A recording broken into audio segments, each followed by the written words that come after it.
zangu mtaji wangu ulikuwa ni shilingi milioni 3 tu kabla kikundi hakijaongezesha. Lakini hivi sasa mtaji wangu ni shilingi milioni 18 na zaidi. Mtaji awali nilikuwa na mtaji wa shilingi milioni 4, nikaongezewa shilingi milioni 8 kama mtaji wa jumla. Katika kata ya Bonde la Songwe kuna simulizi ya matumaini, jitihada na mafanikio.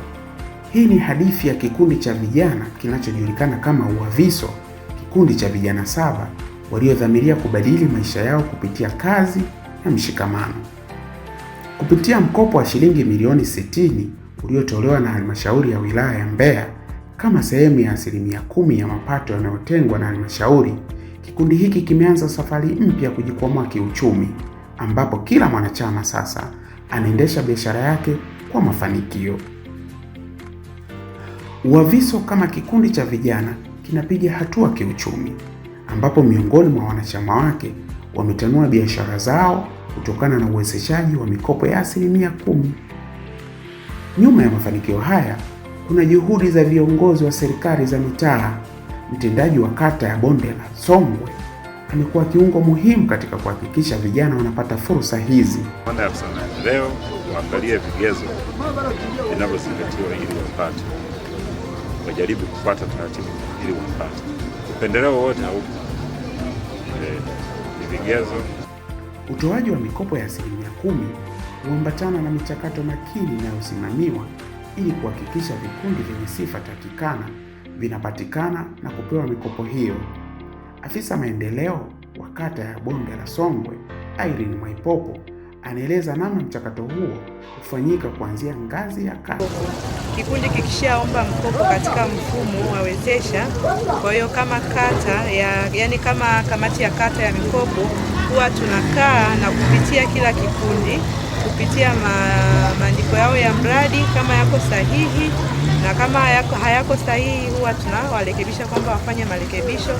Lakini pia baada ya kamati ya kata kukaa, huwa tunakaa kikao cha kutathmini kwamba katika hivyo vikundi ni kikundi gani ambacho tunaona kimefanya vizuri, ndio huwa tunakipa kipaumbele katika kufanyaje, katika kupitisha ili kupata mikopo. Lakini pia hata kama kikundi hakijafanya vizuri katika andiko la mradi, huwa tunawaambia wafanye marekebisho kwa kushirikiana na sisi wataalamu kama afisa maendeleo, afisa ugani na watendaji wao wa vijiji. Miongoni mwa wanachama wa kikundi cha UWAVISO wapo wanaojishughulisha na miradi ya kilimo na ufugaji. Hapa afisa mifugo wa kata Bahati Mgawe amekuwa nguzo muhimu katika kuwapa elimu ya kitaalamu ili kuboresha miradi ya vijana hao. Mafunzo kabla ya kupata mkopo, tunawapa mafunzo kutokana na maandiko yao tofauti tofauti. Tunapitia maandiko, lakini pia tunawapa mafunzo ili mara tu baada ya kupata mikopo yao ili waweze kufanya marejesho. Mafunzo hayo tunayowapa ni pamoja na utunzaji mzuri wa mazao yao, lakini kuna upande wa mifugo, ufugaji bora. Tunafundisha ufugaji bora wa mifugo ambayo wanataka kuifuga kutokana na maandiko yao. Na ukivitembelea vikundi hivi, hata ukiangalia wana vikundi wanaweza kujieleza vizuri. Kwa nini wanajieleza vizuri? Wanajieleza vizuri kwa sababu mafunzo tuliowapatia wanaishi humo kwenye yale mafunzo. Na mafunzo hayo huwa tuishie hapo tu, lakini kila mwezi huwa tunawaita wana vikundi, tunakaa nao pamoja na kuangalia changamoto zao kama zipo na tunazitatua, na kama zipo tunazitatua.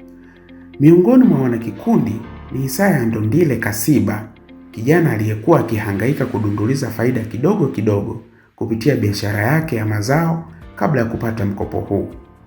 Sasa mtaji wake umekuwa kutoka shilingi milioni 3 pekee mpaka shilingi milioni 18, ambapo anaweza kuchuuza mazao mengi tofauti na awali.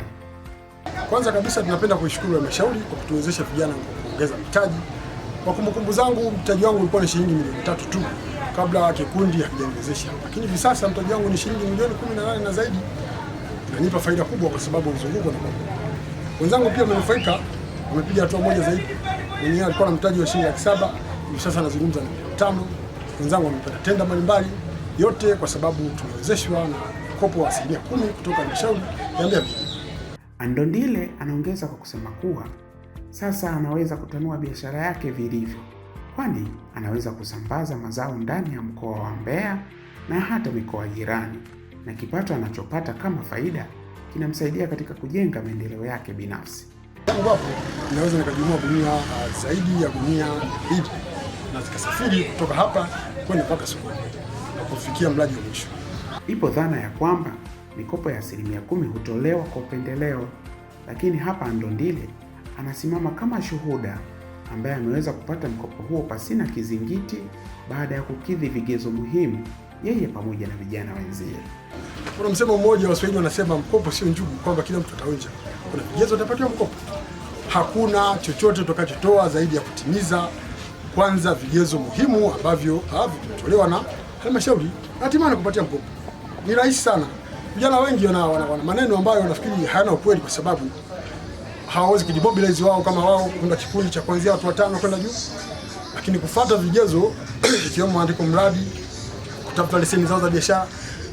Kwa upande wa Zablon Kyando, mwanachama mwingine wa UWAVISO, mkopo huu wa 10% umemfungulia milango ya mafanikio katika biashara yake ya duka la vyakula vya mifugo, kwani ameweza kutanua wigo wa biashara yake kutokana na kuongezeka kwa mtaji ukilinganisha na awali. Nimefaidika imenisaidia kwa kuweza kukuza biashara yangu.